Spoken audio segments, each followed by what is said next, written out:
Alors, rebonjour à toutes et à tous. Après Fontaine-au-Pire, je me trouve à Aisne, Château d'Aisne, avec la propriétaire du château, Mathilde. Bonjour. Bonjour. Alors, on parlait en antenne, mais ça, je voulais faire une petite parenthèse parce que j'étais venu au château. Et c'était votre grand-mère qui avait le château à l'époque. Voilà, c'était ma grand-mère. Et donc avec mon mari, là, ça fait 2 ans qu'on a repris. Et on habite ici là, depuis le mois de février. C'est vous qui êtes... il faut vous appeler Madame la Châtelaine, alors. Oh, c'est un peu un gros mot. mais voilà, en tout cas, c'est sympa. On est content de vivre dans la région. Ah bah, puis il fait toujours beau à Ligny. Et ben, il fait toujours beau, presque chaud. Alors, on s'est loupé la première édition des petits soucis de santé. Vous faites votre deuxième édition du bal médiéval. C'est quoi ce bal médiéval ? Donc le bal médiéval, c'est un événement qu'on organise, enfin qu'on co-organise avec l'association des Amis du Château, l'Acte, qui anime le château depuis plusieurs années déjà. Et donc c'est un événement qui commence à 18h et les gens vont pouvoir donc profiter d'un concert médiéval avec un groupe de musique qui s'appelle les Kernalides. Et puis après il y aura pas mal d'activités autour. Pour la première édition, pour ceux qui étaient venus, c'était vraiment que un bal. Il y avait quelques activités pour les enfants aussi. Mais là on a un peu passé la seconde, on va dire. Et du coup il y a des activités supplémentaires. Il va y avoir des spectacles équestres, des joutes. Voilà, des combats, des stands d'artillerie pour pouvoir présenter tout ça aux visiteurs. Il va y avoir une salle avec des jeux anciens. Qu'est-ce qu'il y a d'autre ? Il y a aussi des tours de poney, du tir à l'arc. Qu'est-ce que je pourrais oublier ? Un concours de dessin pour les enfants, des lectures de contes, et puis toujours bien sûr avec la musique, etc. Et on peut aussi se restaurer sur place, puisqu'il y a plusieurs food trucks qui sont là, et une buvette. Alors, est-ce que vous allez être habillé au temps jadis ? Voilà, alors c'est vrai qu'on me pose souvent la question, est-ce que c'est obligatoire de venir déguisé ? C'est pas obligatoire de venir déguisé pour les visiteurs. Donc ceux qui ont des costumes sont invités à les prendre, mais sinon ils viennent comme ils veulent, voilà, habillés classiquement. Et puis bien sûr tous les gens de l'organisation, les membres de l'association, etc.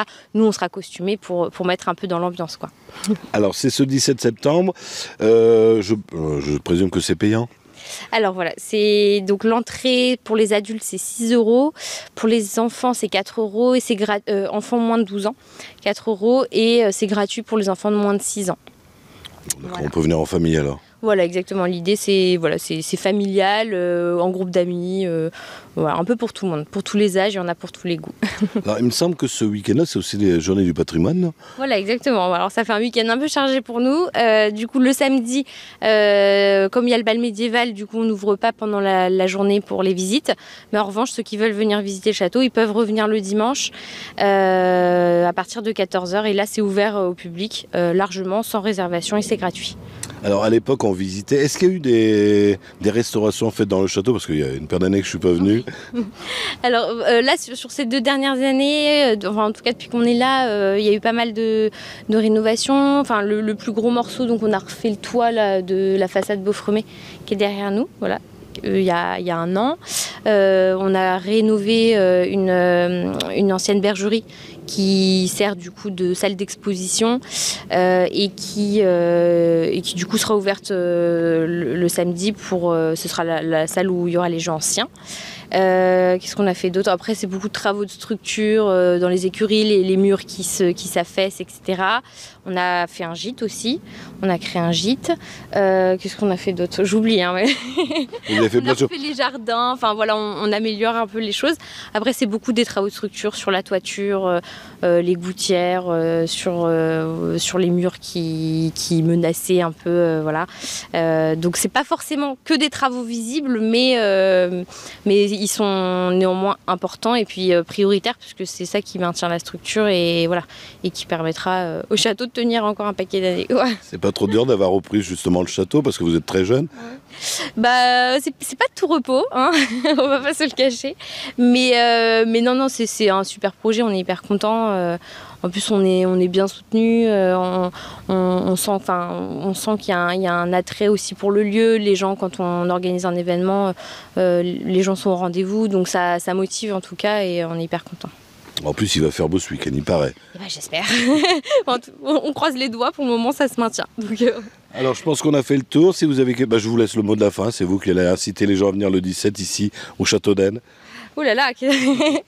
En tout cas, c'est un événement, voilà, un événement à ne pas manquer. Ça va être sympa. Il y en a vraiment pour tous les âges, pour tous les goûts et ambiance festive garantie, on va dire. Merci Mathilde, merci. Alors, comme je vous le dis à chaque fois, vous savez que ça sera retransmis ce soir sur le www.ledirect de la Web TV. C'est écrit sur le carton. Et ça sera également en haute définition sur notre chaîne YouTube. Bonne journée à tous. Et venez ici au Château d'Aisne. C'est le 17 septembre à partir de 18h. Merci Mathilde. Merci.